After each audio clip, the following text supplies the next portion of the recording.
Hi, everyone. Welcome to episode 278 of our Tick Boot Camp podcast. The title of today's interview is Cellular Wellness, an interview with Dr. Bill Rawls, MD. My name is Matt Sabatello. My name is Richard Johannesson. You're about to get a deeper understanding of chronic Lyme disease at a cellular level in a way we've never before talked about on the Tick Boot Camp podcast. This podcast is a recording of an Instagram Live done with Rich and I in May during Lyme Awareness Month. Dr. Rawls shares specific information that is absolutely imperative to understand in order to heal from chronic Lyme disease. We go into great detail on a wide variety of subjects discussed in Dr. Rawls' new book, The Cellular Wellness Solution. Tap into your full health potential with the science-backed power of herbs. Dr. Rawls sent us a pre-release of this book, and we know that this book is going to help you in your healing journey from chronic Lyme disease. There's so much powerful content, actionable information, and it provides a clear understanding of exactly what we need to do to overcome all of the obstacles that we're facing with our health.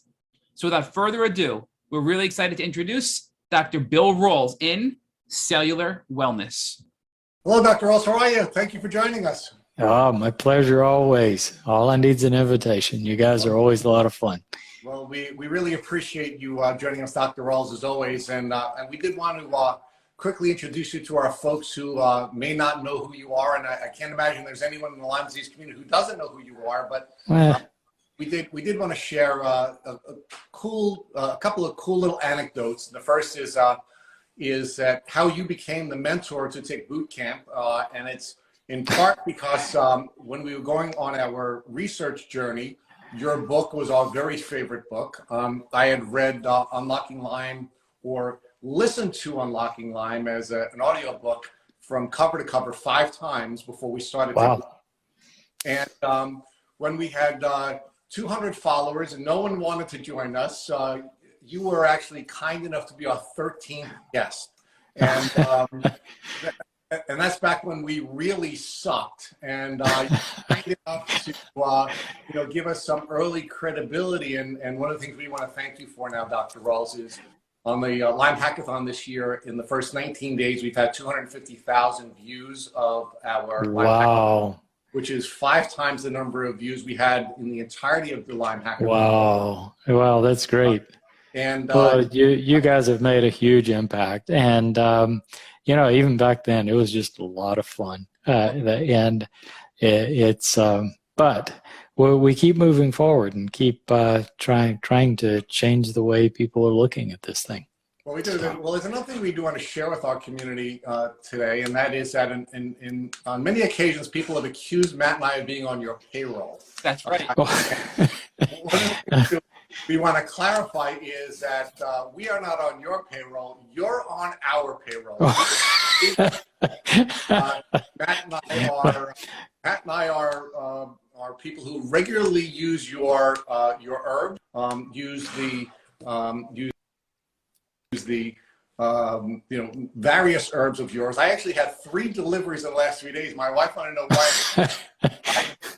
And I told her, I don't know why they're delivering them in piecemeal, but I got 3 different presents today. But it is actually you who are on our payroll rather than our payroll. Well, it's always a pleasure. But it's supply chain issues. I mean, we're getting hit like everybody else.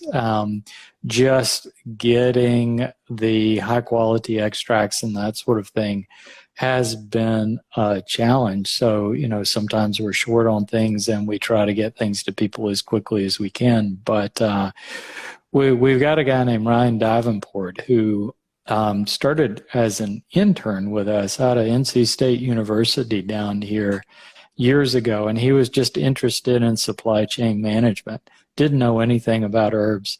And he worked with us as an intern and then just gradually learned the ropes, and I taught him everything and I knew about herbs, and he learned about the industry, and now he's just a powerhouse and really keeps us on track in these really, really trying times. And a lot of people are just not able to get things, and he was able to foresee and keep us stocked up about as well as was possible considering the current climate. But, hopefully in the next year, we'll be gradually moving through and moving out of that. Well, thank you to you and your team for keeping us well supplied in all of our herbals and in all of our basic health needs. So, Dr. Rawls, what we want to do is a couple of things. First thing we'd like to do is just have you quickly introduce yourself to the community. And in your new book, you actually gave a very interesting outline of your life as a fourth-generation medical doctor. Not only you a doctor, your dad was a doctor, your grandfather was a doctor, and your great-grandfather was a doctor. And we think that's a really cool sort of introduction, not only into your book, but to you. And then after that, what we're going to do is Matt's going to talk to you a little bit about your new book, because you were kind enough to send Matt a copy, an advanced copy of the book. And then what we're going to do is we're going to then round out the hour we're going to ask you to spend with us with some questions from the community. We had put up a poll, and many folks from the community have asked questions. So we're going to end the podcast with, or I should say this Instagram Live, which will also be a podcast, with some questions for the community. So Dr. Why don't you talk to us about your life as a fourth-generation doctor, and talk to us about how it has been contextual for you to be a fourth-generation doctor, and what that has taught you and inspired you to do for the Lyme disease community.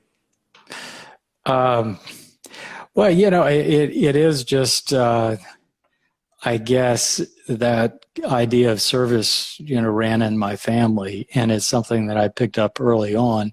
I didn't know my great-grandfather, of course. He was long gone when I came along, but I knew my grandfather well.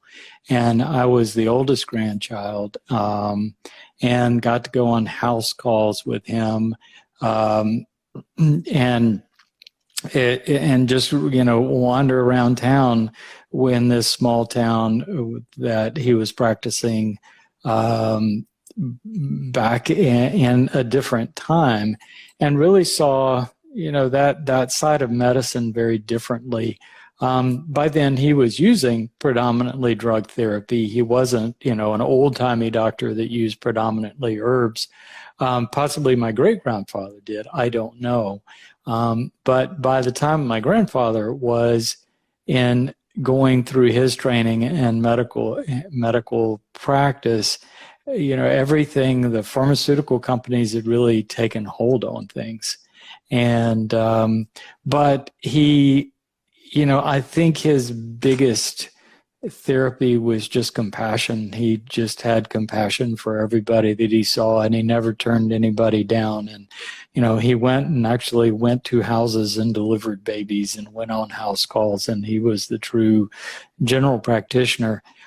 It's not practical to do that now because, medicine in itself is so much more complicated than it was at that time. But it was interesting just to be exposed to that and it just be part, he talked about encounters with patients and this, that, and the other. And I saw all these different things, and that made a huge impression on me and, what I wanted to do with my life. My father went into obstetrics and gynecology. I wasn't quite as close to my father as I was my grandfather, just because he was always so busy, and by then I was having other interests in my life, but was close to him at different times. And I went into OBGYN for some of the same reasons that he did. It was just really cool bringing new life into the world. And OBGYN didn't deal with chronic illness as much. It's something, looking at it when I was going through medical school, chronic illness just looked really frustrating, that, you just constantly tweak people's medications and they never get well.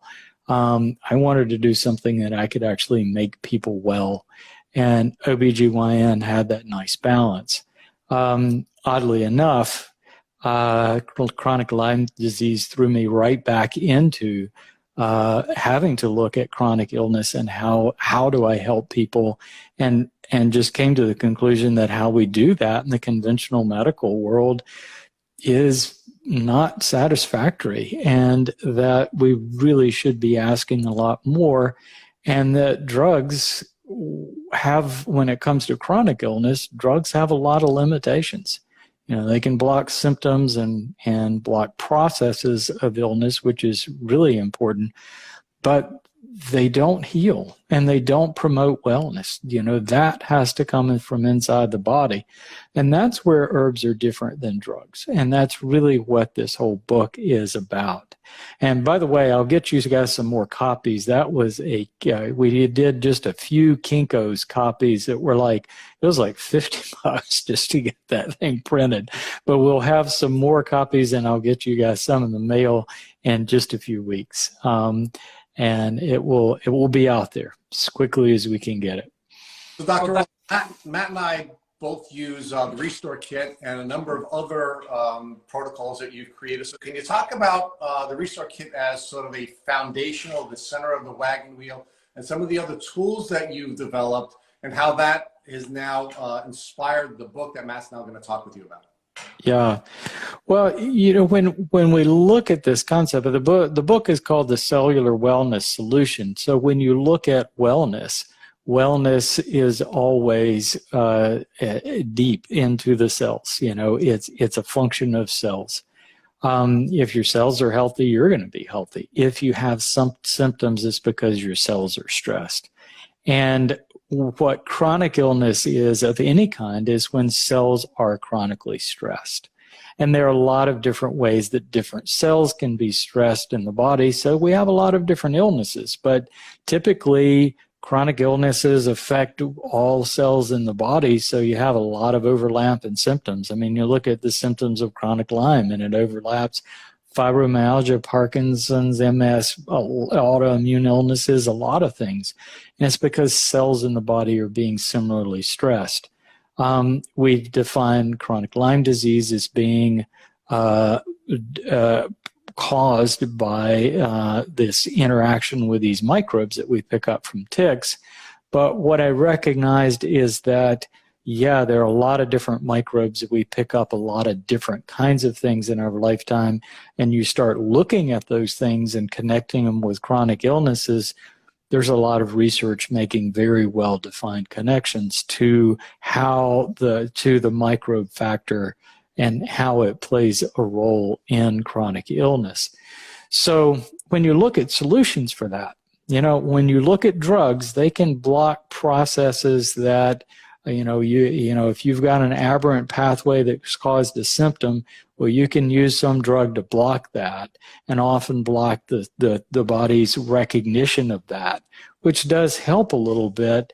But until you start readdressing what's causing the cellular stress, you're just not going to get well.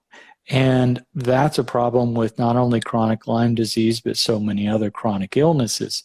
So I've learned that these bacteria and other microbes that are associated are very resistant to antibiotics, and long-term use of antibiotics destroys the gut flora. So it's just turns out to be a really bad option for a lot of people. Herbs, the really fascinating thing that went into this book is all the research that's been done worldwide looking at how herbs actually provide benefit.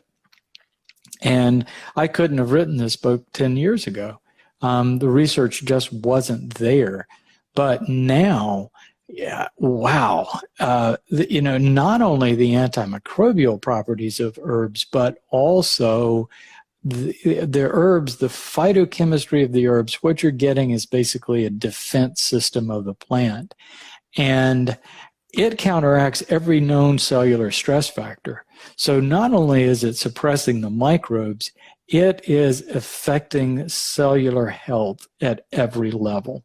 So of course, you want to change your diet, have a clean environment, get the right amount of exercise, sleep, etc.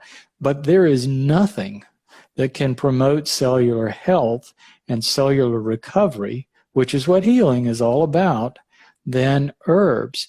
And when I say herbs, I say that very generally because all herbs have some of these same properties. Now, but every plant is a little bit different. So what you get from the chemistry of the plant is using chemistry to solve problems. So when we take an herb, we are taking that solution and using it for us to help solve problems. And generally what that is protecting cells from microbes, from free radicals, from toxic substances, from physical stresses. So the plant is producing all these things. And of course, in some environments, some plants are going to have stronger antimicrobial properties than others, or maybe some more protective of physical stresses. So when you combine different herbs, then you get really wonderful response. So the Restore Kit was a reflection of what I ended up using in my recovery. And much of that came from a guy named Stephen Booner, who wrote a book called Healing Lyme in 2005, which was about the time that I was struggling with this, read the book, and it was like, wow. So that served as kind of a foundation to build on, but I learned about other herbs and other things to add in along the way and really developed it out over just continuing to tweak it for myself. But at the same time, I had my medical practice at that time. So I was seeing more fibromyalgia, Lyme patients, that sort of thing. So I was basically, using it in my practice at the same time I was recovering my own health. So, I got a lot of feedback from patients. And so I built this out to look at, well, what are the herbal components? What are the best herbs, or the ones that we know the most about? What other support ingredients like glutathione and NAC or the activated B vitamins, what are the things that most people are going to need to get through this recovery process? And it's like, how can we cram as much of that into a package as we can?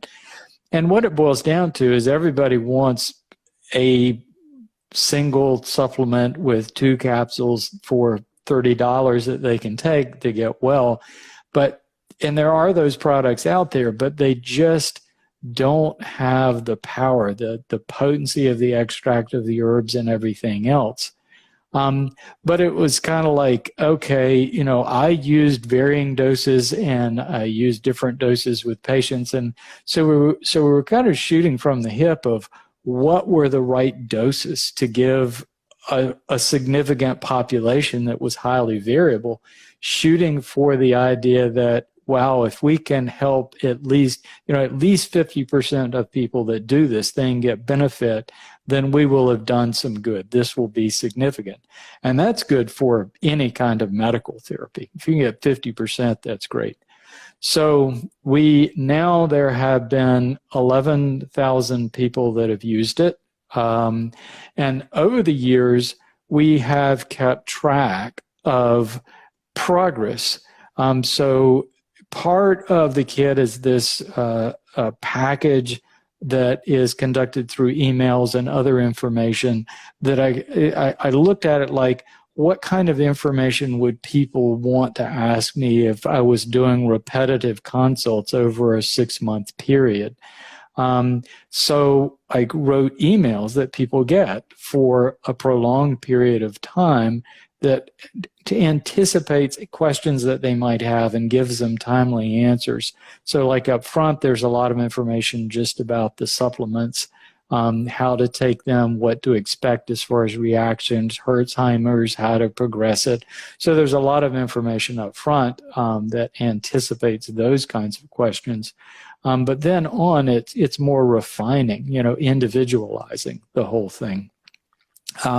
So as part of that, every 2 months, people get a survey just to define their progress, to see how they're doing for that 6-month period. And of course, not everybody does the survey. I would have loved it if we had, but we did everything we could to encourage as many people to get the survey back to us as possible. So it is skewed by the fact that not everybody filled out the survey, but a high percentage of people did.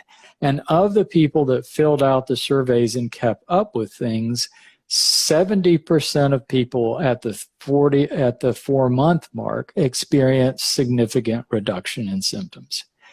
That's pretty darn good. And it got even better if you track it out past 6 months, which we've done with some limited surveys. So it keeps the benefits keep accruing. And so it's a foundation. If somebody wants to do a Rife machine or antibiotics, which I don't normally recommend, or other kinds of therapies along with it, it's fine.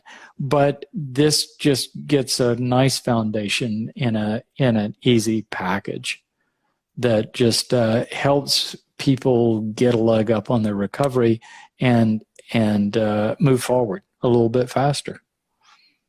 Dr. Rawls, that's one of everybody listening that I've been sick. I got sick with Lyme disease almost 8 years ago, and my health, I've tried so many different things. And it wasn't until I started the Restore Kit that I saw the greatest improvement in my health. And it's been in the short period of time, the last, 6 months or so that I've been on it, that I felt the best I ever have and have a glimmer of full health back at some point. So I have the Restore Kit in front of me. I take it every single day. And I just want to share with everybody. Awesome. Everybody should try. And it's very low risk. It's pretty affordable. And it's something that I think everybody should give a shot if they're suffering from chronic Lyme disease. Now, I do want to pivot over to your book because, we are avid followers and lovers of your first Unlocking Lyme. Your next book, The Cellular Wellness Solution, right, is off the hook. And I've already started reading it and implementing things I've learned from it in my day-to-day life. And I have a friend who works on it who sees that I've been implementing these changes. And it's so much more than just a herbal therapy that you're teaching through your webinars, through your book. And, an interesting stat you gave in the book is by 2020, the CDC said 50% of this country will be suffering from a chronic illness. And that really surprised me that the CDC came out and made a statistic like that. So I think it's important to highlight that beyond chronic Lyme disease, which really is so much more than just the Borrelia burgdorferi bacteria, this can be a helpful herbal protocol, the Restore Kit, for a wide variety of chronic illnesses, whether it's fibro, whether it's CFS, whether it's an unknown chronic illness. This is a cellular level protocol that could help so many people, which really brings me into some questions based on your book now that I have and I want to share with people is you talk about, Dr. Rawls, the inflammatory response versus chronic inflammation, right? And the best way I think we can describe that is if somebody breaks their ankle, they have an inflammatory response, meaning the immune system activates white blood cells, these macrophages, they come in, they eat up the debris of dead cells or damaged cells, they release free radicals, and they pull everything away, clean up your cellular space, and you move on and heal. But chronic inflammation, on the other hand, is when you have such an overwhelming amount of inflammation or cellular stress, as you note in your book, that your immune system can't keep up. And therefore, if your body becomes sluggish and you have this toxic soup of cells going on in your body. So can you explain, Dr. Rawls, how at the cellular level, this chronic inflammation is at the root cause of all chronic illness? And if we can address this using herbs like the Restore Kit, we can regain health from not only chronic Lyme, but many other illnesses that are out there that many people are suffering from. Again, 50% of the American population as of 2020, according to the CDC. Yeah, I've even seen figures as high as 60%. It's really high. I mean, and I'm sure there's a different degrees of severity with illnesses, but just the fact that more than 50% of the population is receiving medical therapy for an ongoing chronic illness, that's kind of nuts. And, and the interesting thing is when I was back in 2008, around the time I was in my struggle, it was 40% according to the CDC. So it's actually going up steadily. And what that says is our approach for any kind of chronic illness in this country is highly dysfunctional. Medical care is getting expensive, and in the process, people are getting sicker. And it is because we are just ignoring some very basic fundamental facts. And the fact is that your body is made of cells. Everything that happens in your body, whether it's your heart beating, intestines churning, muscles contracting, or brain impulses firing, it's all done by cells. Absolutely everything is done by cells. And what illness is, what a symptom is, no matter what symptom you have, what a symptom is when cells become stressed or injured. So it's like if you step wrong and twist your ankle, you've damaged cells in your ankle joint, and so the cells that are injured send out chemicals that activate nerves that tell our brain that something's wrong. We feel pain, but you also lose that function. If you injure or stress cells, they don't work. They can't do their job. You depend on them. And if they're stressed, they can't do that.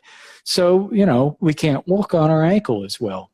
But if you put a brace on it and use crutches, over weeks, it's going to heal.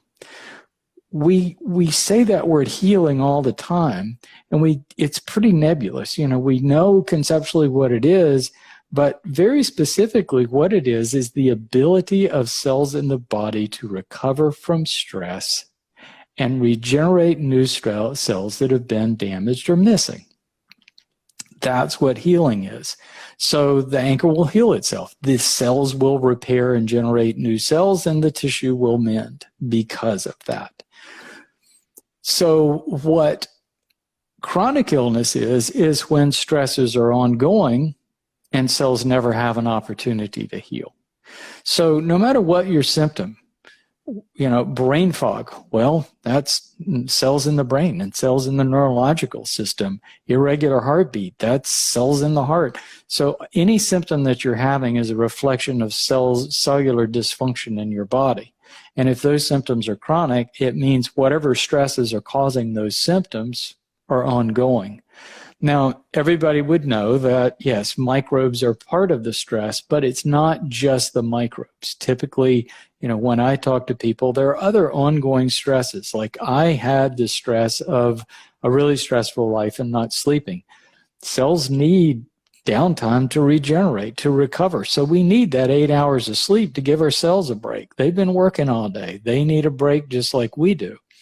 And so what sleep is, a big part of sleep is cellular regeneration. And if you're not getting it, that's bad news. For me, it was critical. So it wasn't the microbes as much as all of these other stresses. So any chronic illness, you can relate back to stress factors. What somebody's eating, if they're eating a bad diet, if they're eating carbohydrate-loaded food, that's a stress on cells. Our cells aren't designed for that. All the toxic substances that we're exposed to in the environment now, in the air and the water, they're there and they're low grade, and it's kind of like just something small in the background that doesn't necessarily hurt you or cause illness directly, but who knows of what it's setting up. It's causing that low grade cellular weakness, and then some other things, like if you ended up in a house full of mold, that's a big stress on your cells. And chronic mental stress, physical stress. I talk to a lot of people whose illness is initiated by some kind of physical trauma. So the microbes are often already there. They're just waiting. They're opportunists. And when your body gets stressed, when your cells are stressed, they're vulnerable. So this is something that I learned really recently in the book. It's a new process that everybody's paying attention to called autophagy. And what autophagy is basically cellular house cleaning. So to stay healthy, cells are constantly breaking down burned out mitochondria, used proteins, used parts of various kinds, breaking them down into the component amino acids and other components, organic molecules, and recycling those things and building new stuff out of them.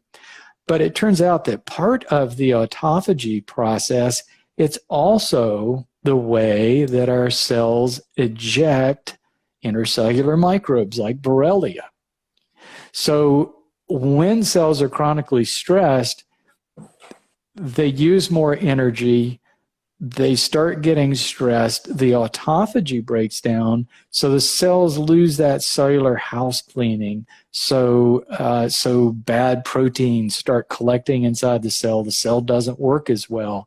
So that's where symptoms like fatigue come from. If you're fatigued, it means all the cells in your body are stressed. They're getting weighted down with burned out parts that don't work, and they're vulnerable to microbes. And that's one of the big things that I learned in this book. It's not just your immune system. If your cells are stressed, they're more vulnerable to invasion by these intracellular microbes. So cellular health is just so remarkably important. And restoring cellular health is remarkably important, because that's just a key to the whole thing. So I recognize that, 5 years ago, I would have said, well, it's all about keeping your immune system healthy. Well, your immune system is really important. And that is what is protecting you, especially during that initial invasion. But cellular health and the ability of cells to expel microbes is really important. And when cells get stressed, they can't do that. They get more vulnerable to invasion. And so that's the whole thing. So when I started researching how herbal phytochemistry, this complex defense system of the herbs, affects our cells, I found studies that they had documented that herbs, and here I'm talking about general herbs like ginger, turmeric, some of my favorites, Japanese knotweed, things that are in that Restore kit. There are so many of them were featured in so many of the studies that I looked at. These things not only suppress microbes, but counteract every single stress factor that can stress our cells. So a big part of the herbs, of what herbs are doing that drugs can't do, that antibiotics can't do, is they protect cells and reduce cellular stress so that cells can start regenerating and repairing internal damage, that they can enhance that autophagy process. There is nothing on earth that will do that like herbs. There are no drugs that can come close. And I found that to be just fascinating. So the book has been, it's been an adventure. It was a 3-year process because there was just so much there, and distilling it down into readable content. But it was, so there's a lot in there. I can tell you, Dr. Rawls, it is very readable. And I mean, in fact, I told Rick last night and read him a couple of, to get him a little jealous because he didn't get his copy yet, just to give him a little FOMO, and it worked. All right. I will send you. I've got one extra copy. I'll send you one, Rich. I'll get it in the mail today. So, but what I find really interesting about this book is there are so many things that we don't know about decisions we're making regarding our health that can have an unknown consequence that actually prevents us from healing in a positive direction, right? So you talk about antibiotics could possibly allow microbes from your gut, because antibiotics cause gut dysbiosis or problems with the gut. These microbes can leak into our bloodstream and even go to our brain and our teeth, right? I find that really interesting, that if we're treating with antibiotics, a consequence of that can mean maybe a higher likelihood of having pathogens in your brain and your blood. So, talk to us about that if you can, Dr. Rawls, about the role antibiotics play in affecting your gut and how that can contribute to neurological symptoms and more systemic symptoms from Lyme disease. Yeah, it sounds kind of crazy, doesn't it? I think everybody out there recognizes what leaky gut is. And what I came to appreciate is that leak goes both ways. So there was a study in 2015 that demonstrated that when you have dysbiosis, that disruption of the gut, whether it's antibiotics, bad diet, whatever the cause, bacteria, pathogens from the gut readily cross across the intestinal blood barrier into the bloodstream. And this study documented that these different kinds of bacteria were invading red blood cells and catching a ride to different tissues throughout the body. Because inside a white blood cell or red blood cell, they can get across the blood-brain barrier right into the brain. And then there were other studies that have found that we actually all do have microbes in the brain, bacteria in the brain, and they are sourced to the gut, the sinuses, the skin, they get in. And so, if you had asked me 20 years ago, I would have said, our bloodstream and tissues are sterile. There are no microbes that live there. If you've got that, you've got an infection. Turns out that our insides are more like a freeway. That microbes are constantly coming and going in very low concentrations in healthy people, in everyone. So this whole thing is quite a bit more complicated than I think most people are recognizing. And I think I'm just scratching the surface and hopefully, bringing out some recognition to these things, so our medical establishment will start taking a look at this very, very different perspective of what chronic illness is. Well, Dr. Rawls, I can share with you that I've taken so much of your literature that you share, your webinars, your blog posts, et cetera, and bring them to my neurologist, who's a Western doctor, who's very much open to this and is supportive of everything I'm doing. And he's learning and helping other people because of the work you're doing. So I just want to really recognize. Well, that's great. That's always great to hear. I do want to share that, I think most people that are watching and that are going to be listening to this podcast when it comes out in a few weeks have been on antibiotics. And I think everybody would benefit from, you have another kit besides the Restore kit that I absolutely love and Rich is on as well. And it's your gut revival kit, right? It's got the gut balance, it's got the active enzymes and the chlorella. And that really will help heal your gut dysbiosis. It'll help heal your gut. And I know Danny Tiger is on, and she said she forgot to ask a question about GI health and Lyme disease. And I think you kind of touch on this, that Lyme disease will impact our gut health. It'll give us leaky gut. It can cause neurological symptoms and really have this sort of double whammy effect. So I recommend everybody go to your website. We have the link in our bio as well. The link's on our website, tickbootcamp.com, to look at your Restore kit and your gut revival kit, because that can help repair the damage to your gut and really allow you to have a positive benefit. And a side note here, Dr. Rawls, because there's no such thing as TMI in the Lyme world. So I love your pure chlorella, right? I absolutely and I was able to get pretty quickly up to the 30 capsules. And Rich, on the other hand, and we've asked several other doctors this question. We asked Dr. Jess and we asked Dr. Casey Kelly, and we got two different answers. I'm curious what you're going to say about this as a creator and of this product. Rich has a very hard time handling chlorella. With just a few capsules, it really caused him some severe GI distress where he was, to be blunt about it, tied to the bathroom, right? And he hasn't been able to really go beyond that. So what are your thoughts on people who are really sensitive and know they have gut issues, probably like Rich, but they can't really tolerate even one capsule of chlorella? What are your thoughts on why that's happening and how they could overcome that to really repair their gut damage as a consequence of, over antibiotics or maybe some other reason? Sure.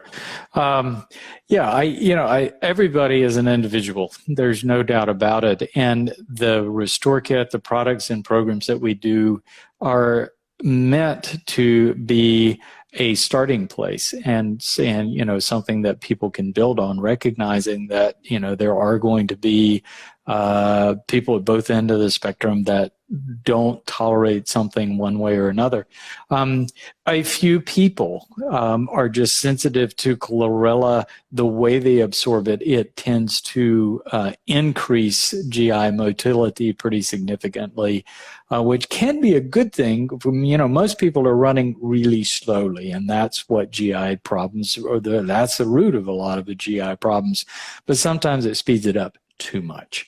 And it's in those cases, I would say, that's probably a product that's not ideal. We all find something that just doesn't like us as much as we would like to like it. But there are other things that I think can really promote that.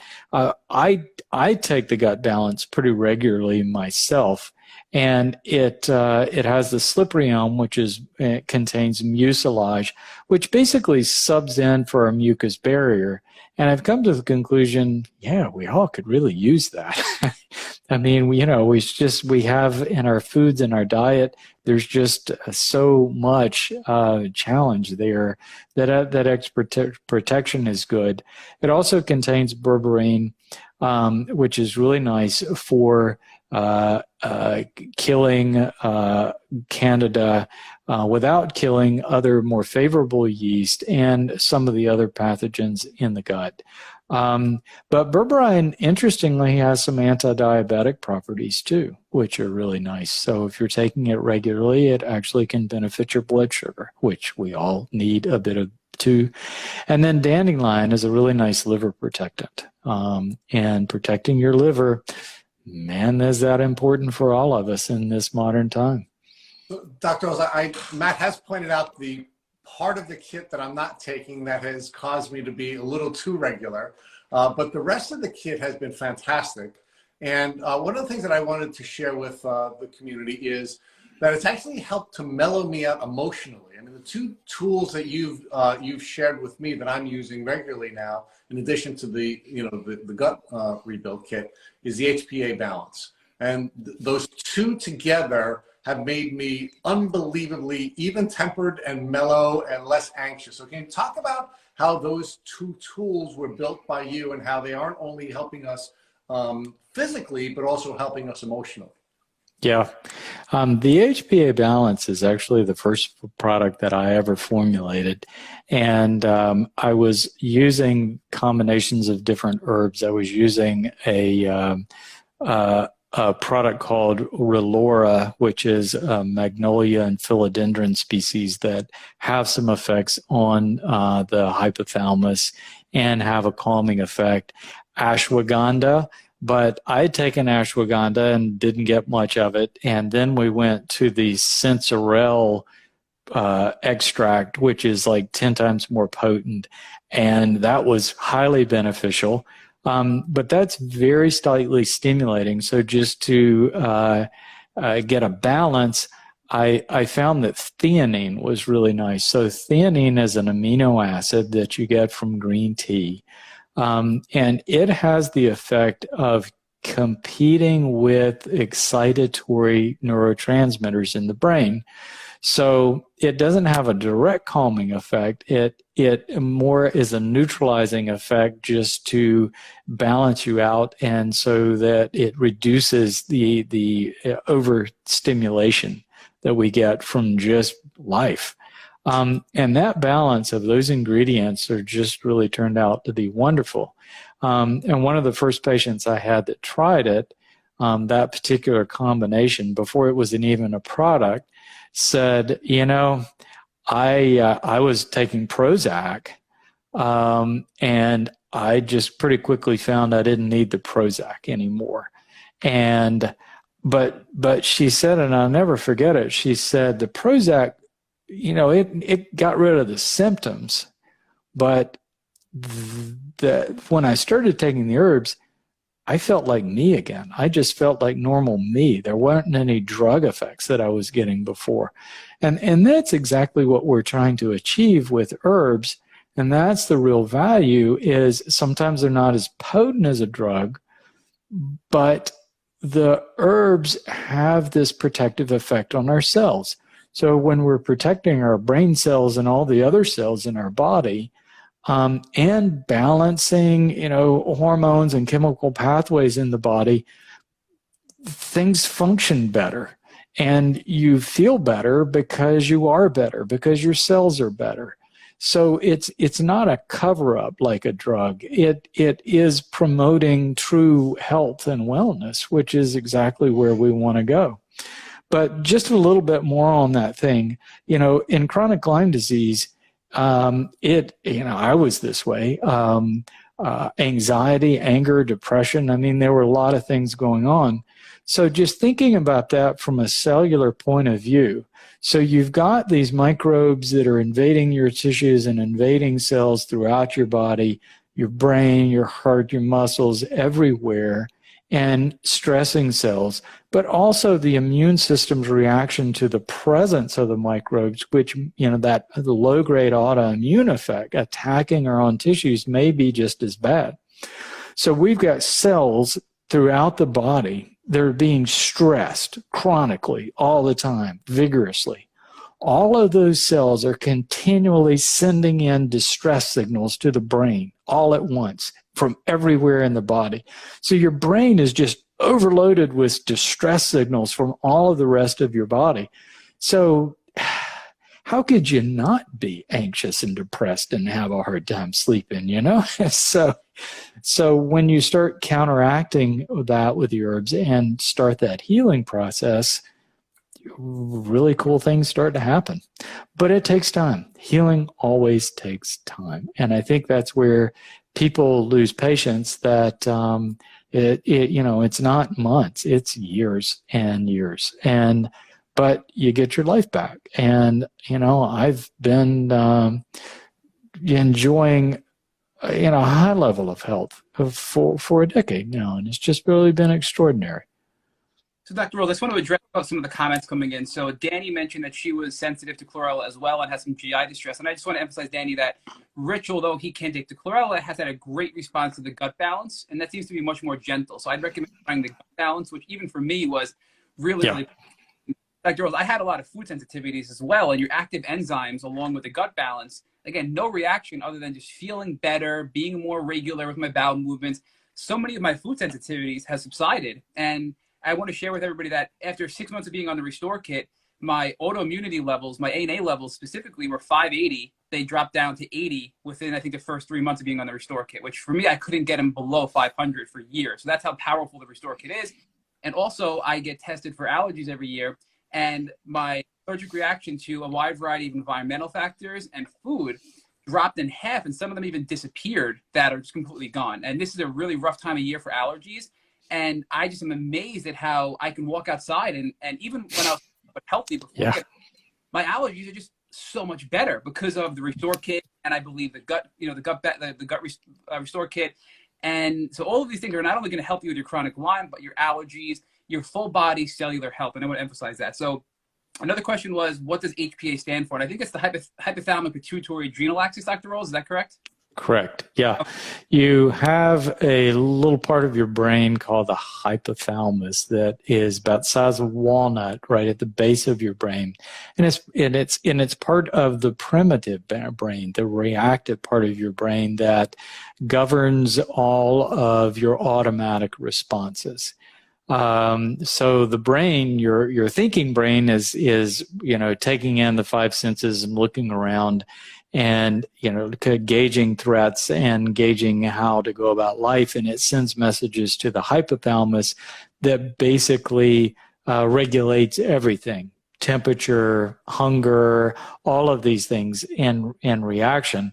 And it works through the pituitary. So it's like, so the hypothalamus processes this information that's coming back from feedback and processes information, and it hands down instructions to the pituitary, and the pituitary sends out instructions to the autonomic nervous system and the adrenal glands and the testes, ovaries, and the thyroid gland, and regulates all those cellular functions in the body. But it's all about cells. It's all about keeping cells in working well. So we don't think about that. But what hormones are doing, what hormones, neurotransmitters, all of these things are doing is coordinating cellular functions. Because if your cells can't work together, then they can't help each other. So that's why it's so important to have balanced hormones. And so the herbs are also helping with that side of things. So a lot of our herbs like ashwagandha, we know send messages to the hypothalamus to calm that bad feedback that we're getting from stress cells or an overactive stress response. They calm that so the hypothalamus from there down is affecting the adrenal glands and thyroid and all of our other functions in the body to regulate things to calm those cellular functions down. So take some of the stress out of the distress. And I love in your book you share that there are between 20 and 40 trillion cells in the human body, depending how old you are, and that there are over 200 different types of cells, all of which are responsible for different things and all work together collectively to maintain this normal state of health. And if one set is off balance, it can throw another set off balance and causes a ripple effect of problems in the body, which result in symptoms, right? But from a cellular standpoint, something I learned from your book as well that I think is just fascinating is we hear from people all the time, I'm taking antibiotics and I'm not getting better, right? And I think a lot of that has to do with when you're taking antibiotics, you're killing off bacteria, you have these endotoxins that are being body from killing off the bacteria, and your liver may not be able to process it. So you mentioned that 25% of the population has non-alcoholic fatty liver disease. And you mentioned that when you actually were looking at livers when you were in your medical career, young people had these really vibrant red livers, which meant that they were able to detox, remove toxins from the body, which include die-off of Lyme bacteria and other toxins like heavy metals, mycotoxins from mold, etc. But when you look at people that are older, you're now seeing livers that are more white and more sluggish. But those cells, I believe, can be rejuvenated or really regenerated by certain herbal substances like milk thistle, right? So can you talk to us about, Dr. Rawls, the role the liver plays in helping your body heal and purge toxins, and how people can reverse the damage that has been done to their livers over time to have a healthier liver and be able to detox more cleanly than they ever could before? Right. Yeah. So we get a lot of substances in our bodies that are foreign to us. Organic chemicals, basically petrochemicals, that are so prevalent in the world today. You know, plastics, pesticides, auto fumes, and we pick up low levels of it. So humans are exposed to higher levels of organic toxins than ever before in human history. And we can process those things. So, you know, our cells, they circulate through our body, they get stuck in our cell membranes, and our cells can purge them and get rid of them. They go to the bloodstream and they're processed in the liver. So the liver cells neutralize the toxins and make them water soluble so they can pass out through our intestinal tract, through bile, or through the urinary tract. But the liver is that essential step in detoxification. Neutralizing toxins is some toxic business. So the liver cells get hit harder than any cells in the body. And so we burn out liver cells regularly. Fortunately, we can regenerate liver cells, but what happens to most people is you're burning out liver cells faster than your ability to regenerate liver cells. And when you lose liver cells in the liver, you replace them with fat cells. So someone in their 50s, an average person in America, if you look at their liver, it's kind of a mottled yellow color from all the fatty tissue that has been replaced in the liver.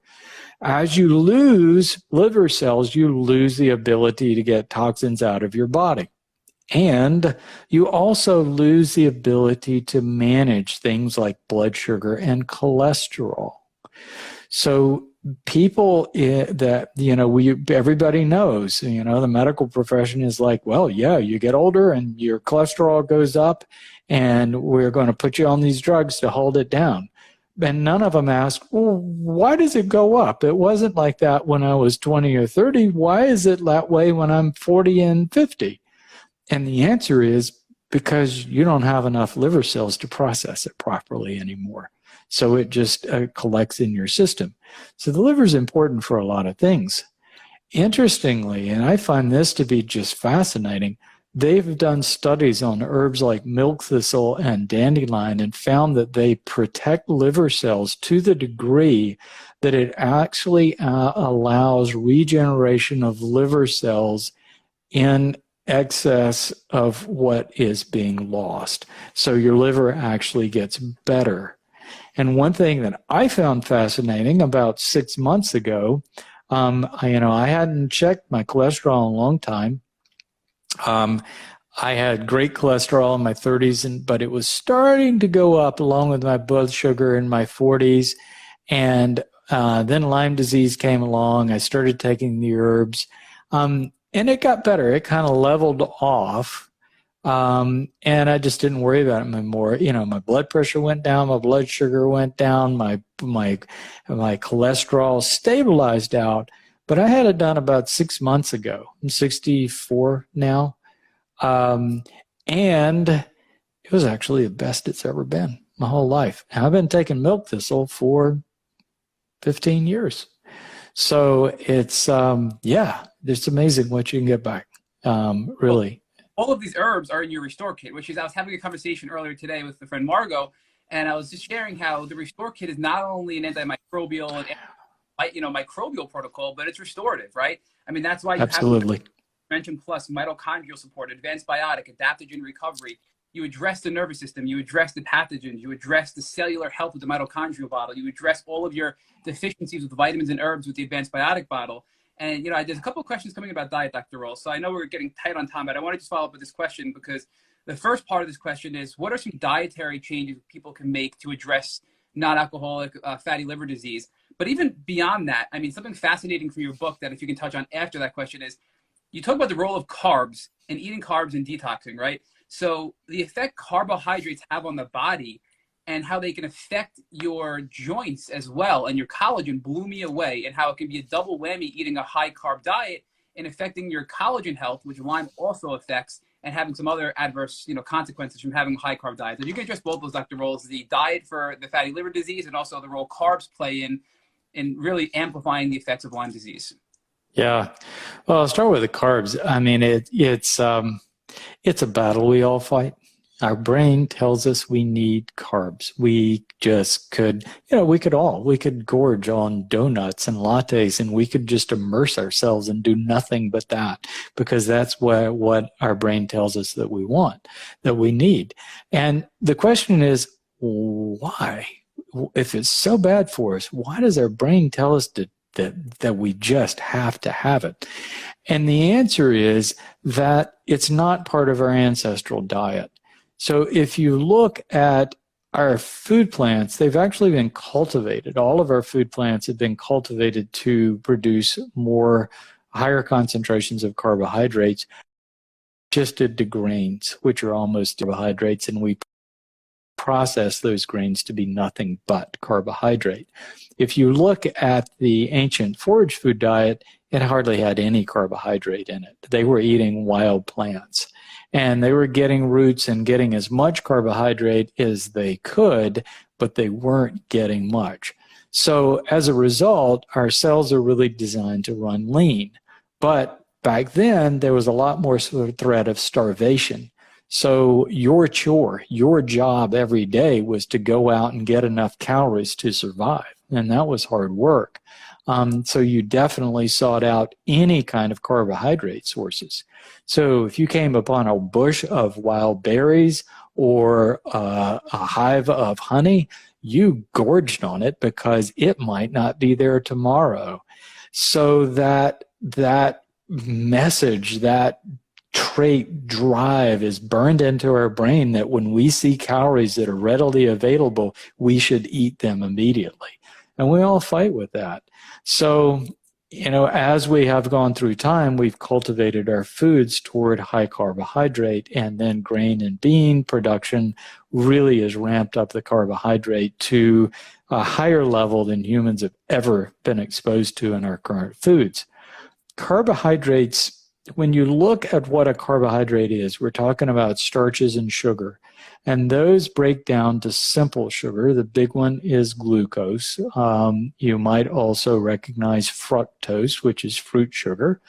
All of your fructose is immediately converted by the liver into glucose. So, you know, we're talking really about, from starches and sugar, we're talking about glucose. Glucose is an high energy molecule. It's packed with energy.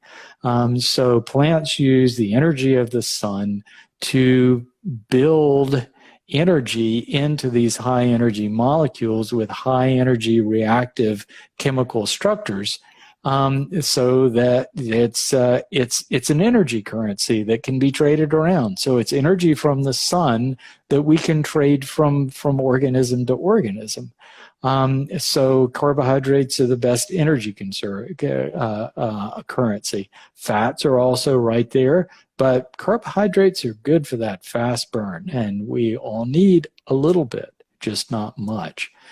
So if you eat more carbohydrate, more glucose than your body needs, then you've got all these reactive glucose molecules floating around in your system. And they're so reactive, they have this nasty habit of sticking to proteins. So they stick to all the proteins in your body.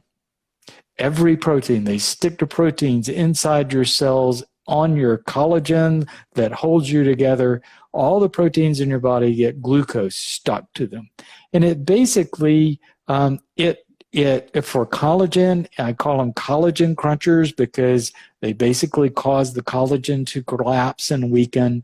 In our cells, they cause cells to just, it's like, it's like pouring molasses into machinery. It's just going to gum everything up, that it's not going to work as well. So too much glucose is a really bad thing. So it's, even if you're not a diabetic, doing too much of it is really bad for us. And we all just have to continually try to ratchet that down, which is hard. What I consider a healthy diet, I've tried to make it simple, and I've tried to really get it down to just some basic principles. And my number one principle is eat whole foods. Because if you're eating whole foods, you're eating foods made of cells, right? So an apple is made of cells, a banana is made of cells, a piece of salmon is made of cells, a piece of broccoli is made of cells. So it doesn't have just the carbohydrates and the fat, it's got all the other cellular components, which are the vitamins and all the other things that your cells need to function. So whole foods are really important. Second to that, and this is the hard one for most people, eat more vegetables than anything else. And I try to do that every day. It's not always easy. Stick of broccoli isn't very tasty, but hey, you combine it with other kinds of foods and flavors, and you can make vegetables good. It's like, when I make a smoothie in the morning, it's got blueberries and a little banana, but it's also got cucumber and carrot and lettuce and other kinds of vegetables. I try to hit that 50% mark. So at the end of the day, I try to at least have eaten half of my food as vegetables. And then the other is just kind of divide everything else up equally. So it's okay to have some fruit. It's okay to have some beans and grain and maybe even a piece of bread every now and then if you tolerate it, and some nuts, but just kind of divide it out. Try to go with a whole food. So whole foods automatically cuts down or eliminates flour. So what flour is pure raw carbohydrate that's been extracted from seeds. That's not a whole food. Whole grains, yeah, if it's a flour, I don't really consider it a whole food. So it's, and really try to minimize those processed foods. But if you're doing that, you could swing it so that you were eating meat or not eating meat, or kind of however you wanted to do it. But if you're following those rules, you're probably going to be okay, no matter what diet trend you want to follow. Dr. Wells, I just wanted to say, our good friend Dr. Eisen is asking if this is recorded, because there's so much great content here. This is going to be taken down shortly after this live, but it's going to be launching as a podcast episode on the Tick Bootcamp podcast on Saturday, June 25th. So this just for everybody to be on the lookout for that. And I know we're running over some time here, but I want to get into some community questions. Rich is going to follow up after this with community questions that were submitted. We received many through your account and our account in advance of this interview. But Lucy asked a question, Dr. Rawls, that I wanted to address, which was she's super sensitive to foods and to with M syndrome. What's a good approach to take in that regard? And for me, I started your Restore Kit very gently. And honestly, I opened up the first herbal capsule and put half on my tongue. And I slowly built up to the full dose. Now I'm on the full dose. Now I'm on your full gut revival kit. Now I'm on your HPA balance, and I'm feeling greater than ever. But it was a slow and steady progression to build my body to tolerate that. And then my inflammation, my reactions, right, they all decreased over time as I was able to build up on the herbal protocol. So is that something that you'd recommend for people that are extremely sensitive and struggling with MCAS and sensitivities, that want to try your product but are afraid of having some sort of reaction, whether it's MCAS or a major Herxheimer reaction? Yeah, that's one of the things we try to do with the program. So first of all, the email series, the automatic information that everyone gets, addresses a lot of that. But our customer service team are not just service, your regular person at the end of a telephone line, which a lot of companies don't even have anymore. They really know this kit, and they know how to answer questions. They know how to guide people. And I've given them very explicit instructions. If for some reason we can't help someone with our products, give them guidelines for things that they can get somewhere else that do work. So most people can gradually build up to things, but occasionally we have someone that is so sensitive with mast cell activation syndrome that they just react to everything. And in those cases, we generally guide them to get small bottles of tinctures of each one of the different herbs and try them slowly and individually. And what I found is everybody can find a few things they can take, and that gets your foot in the door. And this can be a long, laborious process over months and years.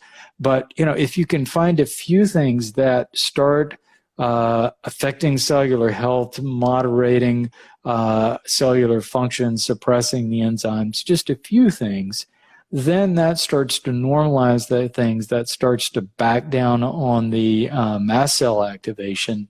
And then you can start doing some more things and some more things and some more things. But over time, most everybody can find a few things that they can that they can use and gradually work from there. So Dr. Rawls, one of the other tools that I'm using that you've shared with me, actually after I did a consult with you, was krill oil. And that's been a great tool as well. So you can talk about the krill oil product that you offer and what impact that's been having for folks in the community. Krill oil, I researched omega-3 fatty acids for years and really dug into that very deeply, but was also looking for something that was sustainable. And, when you look at the different sources of omega-3s, there's salmon. Well, that's not sustainable in the level of if everybody's taking a fish oil. Better than that, or the smaller the fish, the more sustainable. So when you go to anchovies and sardines, that's more sustainable. There's some nice products out there. But then I happened upon krill, and that really changed how I was looking at it once I started researching it. So fish oil is a triglyceride, which is harder to absorb and harder to assimilate. Krill oil is a phospholipid, so it's the same omega-3s, just in a different form of fat, and it happens to be the form of fat that we readily absorb and readily incorporate into our cell membranes. It's already in the form that we use, so it's so you don't have to take as much of it. Krill has the added benefit of having astaxanthin, that pink color that you see in shrimp and salmon. The astaxanthin is a very potent antioxidant that is really a wonderful cell protectant. It comes from algae. It comes from fish eating algae and other creatures. Flamingos are pink because of what they eat. So because they eat shrimp that have consumed the algae with the astaxanthin, and they've got it in their tissues, which is really interesting. So if you take a flamingo and take it away from its natural food source, it'll gradually turn white. So it's so these things get out there in nature, and they have some really wonderful protective effects. So you don't need as much of it. It's easier to absorb. You've got this extra protection from the astaxanthin, but it's also sustainable. So the company that we started working with harvest out of the Antarctic Ocean, and they have environmental spotters on their boats. They work with several third parties just to define what they're doing is sustainable and isn't going to harm the ecosystem. And the third parties have estimated that at their peak production, they will affect less than 1% of the Antarctic krill supply, which is not enough to affect the ecosystem. So I've always felt a little bit better about krill just from that point of view. That may change over time. If it does, we'll start looking for another source. But there are a lot of reasons why krill is a superior. And it doesn't take much. I mean, I've always used myself as a guinea pig, and I was curious, well, how much does it take to thin your blood? Maybe a little bit too much. And so I gradually worked up to capsules, and you just kind of get little cuts and scratches. I know I do, because I'm always outside working on something or doing something. And at 6 capsules, I was starting to bleed a little bit easily and back down, and found that my real sweet spot was only about 2 or 3 capsules of the 500 milligrams, which is small capsules. That's enough to thin your blood and provide all the benefits. My wife, she has naturally thin blood, and she only takes 1 capsule to get all those cardiovascular benefits. So you just don't need much of it. And that's the really nice thing about krill, is it doesn't take a lot to get all the protective cardiovascular benefits, with the benefits in tissues for reducing inflammation and all the things that we're looking for. Dr. Rawls, as we wind down, I'd like to ask a couple of questions from the community that came whole. And F_Shaw92 asked, my doctor told me I don't have Lyme, but fibro. Can herbs still help? In my book, Fibromyalgia and Chronic Lyme Disease, the only difference is the person with chronic Lyme disease has figured out some way to get a positive test for Borrelia. And that's about all the difference. So does that mean that there are people with fibromyalgia does that mean that all people with fibromyalgia are carrying Borrelia? Not necessarily, but I've defined at least a list of 100 different microbes that can cause Lyme disease like symptoms. So it's not just Borrelia. There are a lot of things out there that can cause these same kinds of chronic symptoms. And, you look at symptoms of fibromyalgia and chronic Lyme disease, and they overlap almost exactly. So to me, it's the same thing. And yes, it's being driven by these intracellular microbes. There's just no doubt about it. And our capacity to test for these things is just not good. So it's smarter to assume that they're there. So yes, people with fibromyalgia respond just like people with chronic Lyme disease. Dr. Rawls, for the last question I'm going to ask from wandering_humans, is Lyme carditis, she says, 2nd degree AV block for 2 years reversible? Wasn't my case. That was one of my primary symptoms. I was having PVCs, premature ventricular contractions, every 2nd to 3rd beat, and my heart had dropped down below 60, and I was having continual chest pain. And I went to the cardiologist, and they did a cardiac cath and said, your coronary vessels are clean, which is basically, what they look for. And said, we don't really know what's going on in your heart. Here's some drugs to try. You might need a pacemaker at some point. Can't help you. That's when I got pretty fed up with the medical establishment and decided I was going to manage things myself no matter what the outcome was going to be.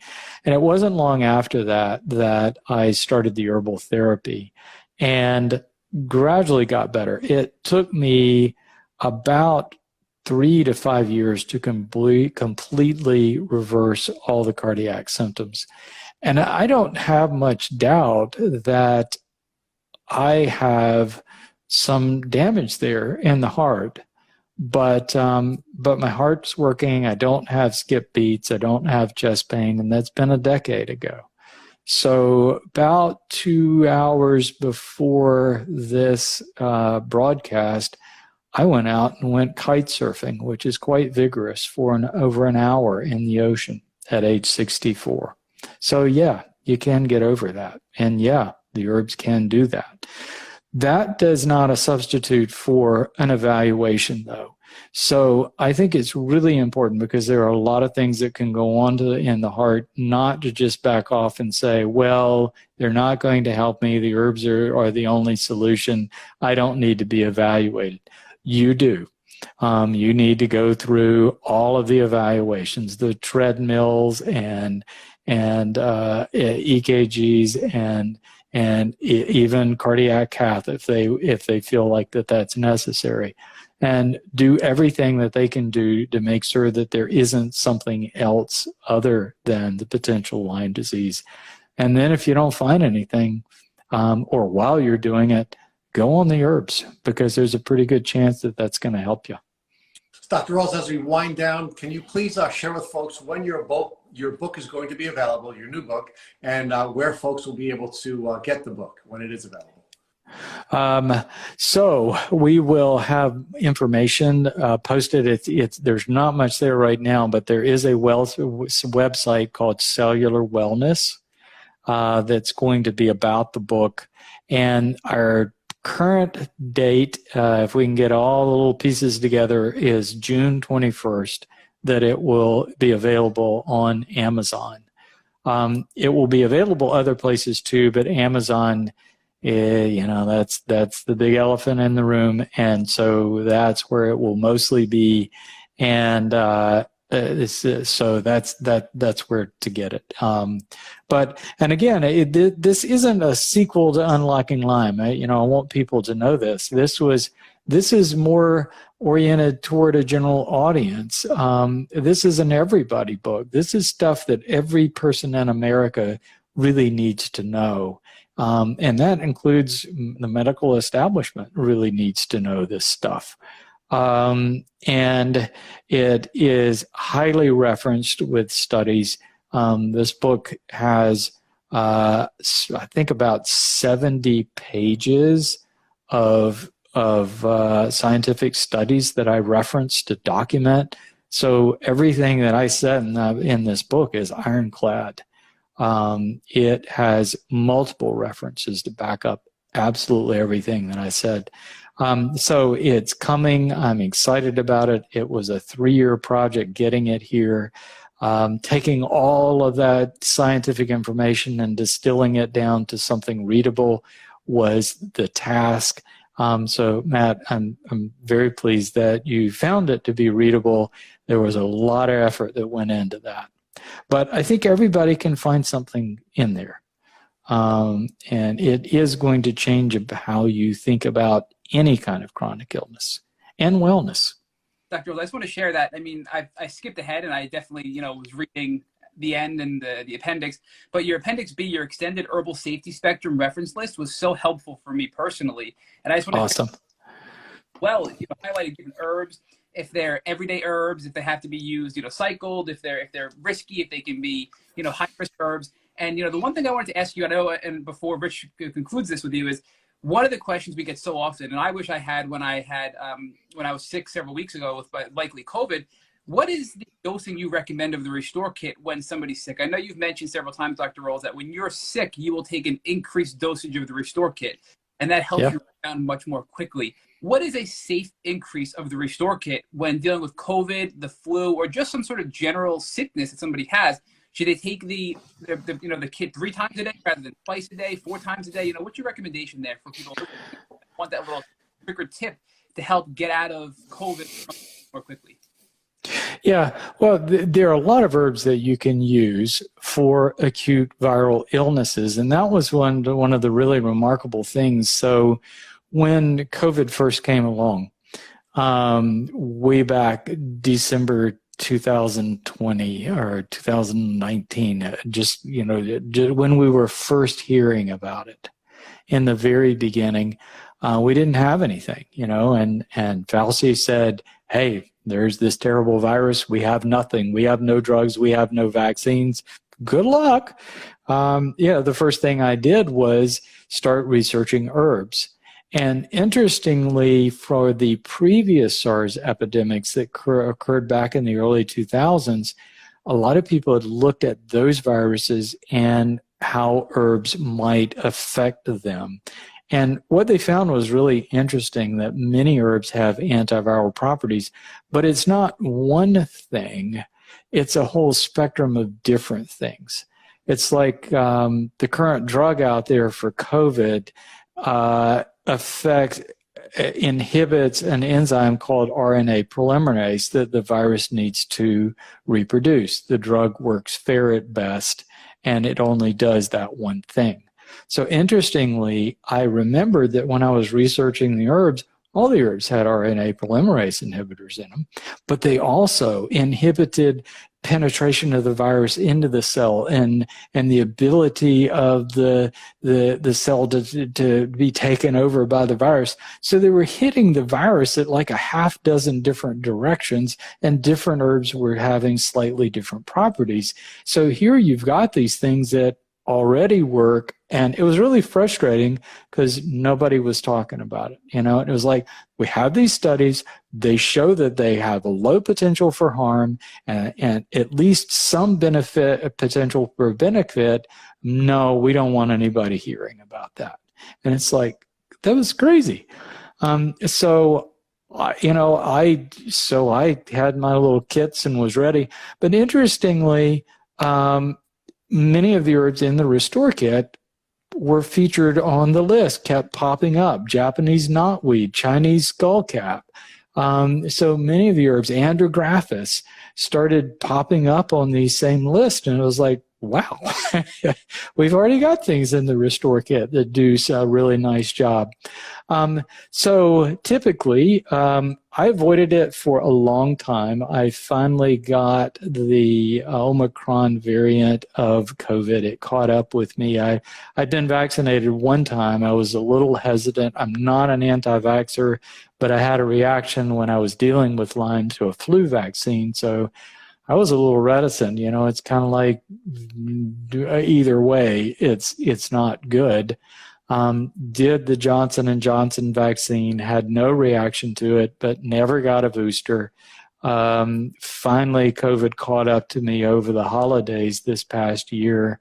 And, you know, and I found out because I was spending time with my brother, who called me up and said, well, if you have any symptoms, you probably got to COVID. I just tested positive. So found out that I had it. What I do, whether it's, any kind of viral thing, I start taking double doses of advanced biotic every 6 to 12 hours and an adaptogen recovery. And you can take the other things too, because it's like glutathione has some really nice antiviral properties, NAC, so you can take normal or double doses of the mitochondrial support. The vitamins don't hurt either, but especially the advanced biotic adaptogen recovery, I'll typically take double doses. And I'll take gut balance to protect my stomach while I'm doing it, to get that extra protection. But I also, something's really good for your stomach, has wonderful antiviral properties. I brew a really big pot of very strong ginger tea. I get like a hand-sized piece of ginger, clean it off really well, run it in a food processor, put it in a couple of cups of water, simmer it, and you can put a little stevia or honey in there to sweeten it if you want to. And I'll just drink that all through the day, either hot or cold. And it's really great for your stomach. There's nothing that settles your stomach like strong ginger tea, but it has potent antiviral properties. And I'll typically do a buffered vitamin C, like ester C, like 1,000 milligrams, about every couple of hours, for, up to like 6,000 milligrams a day. And that was influenced by a study I read a long time ago that I found just to be fascinating. Humans don't make vitamin C. Humans and primates are the only creatures on Earth that don't make vitamin C. Rats make vitamin C, dogs make vitamin C, everything makes vitamin C except us. And it's probably because it was so prevalent in their ancestral diets, we just gave up the ability to make it. But they did a study with rats, and they wanted to see how much vitamin C they produce when they get stressed. So they took a rat and put it in a cage, and it wasn't stressed. It was just hanging out, had plenty of food, hanging out, doing nothing. And they tested its vitamin C and found out that it was making the equivalent of us taking about 500 milligrams of vitamin C. just in a normal, non-stress state. So then they really stressed the heck out of the rat, just stressed it like crazy. And then they measured its vitamin C, and it ramped up its vitamin C production to the equivalent of us taking 21,000 milligrams of vitamin C in a day. So what that says is when our cells are stressed, we need those nutrients. We use a lot more. Cells are a lot more active. The immune system is a lot more active, and we're burning a lot of it up. So taking extra vitamin C during the time of an acute viral illness, I think makes a lot of sense. Dr. Rawls, we could keep you all night, but we're not going to do that. Half hour longer than we had promised you, but thank you so much. It's always fun. Spending time with us and our community. And thank you all, folks, for joining us. And remember, this will be a podcast. Matt did announce the date of the podcast. So, I'm sorry, Matt? June 25th. June 25th, you'll have an opportunity to download this. Cool. Last year, when we had an Instagram Live with Dr. Rawls, and we put it up as a podcast, there were probably about 50 people who had been on the Instagram Live, but we had over 8,000 downloads when it became a podcast. Wow. That's great. Similar number of downloads. So again, thank you, Dr. Bill Rawls, for all that you do for the community. And thank you so much for joining us on the Tick Boot Camp Instagram. Oh, it's a pleasure always. I'm always glad anytime you guys send me an invitation. Thank you for listening to our special Tick Boot Camp interview with our mentor, Dr. Bill Rawls. To our listeners, we have a call to action. First, if you'd like to buy Dr. Rawls' new book, The Cellular Wellness Solution, visit cellularwellness.com. If you'd like to learn more about Dr. Rawls, visit rawlsmd.com. Second, if you've enjoyed this episode of our Tick Boot Camp podcast, please share it with your friends on social media. Third, Tick Boot Camp has created a Tick Bite blueprint that has been inspired by the information that has been shared with us by past podcast guests. We urge you to visit our website at tickbootcamp.com/bite to view the blueprint. Fourth, don't forget to subscribe to this podcast on Apple Podcasts, Google Podcasts, or Spotify to get your automatic episode updates of our Tick Boot Camp podcast. Please take a minute to leave us an honest review on your podcast platform of choice. And finally, if you'd like to search our podcast library of almost 300 episodes for specific keywords, subscribe to our email list, or even share feedback with us, please visit our website at tickbootcamp.com. Thank you, as always, for listening.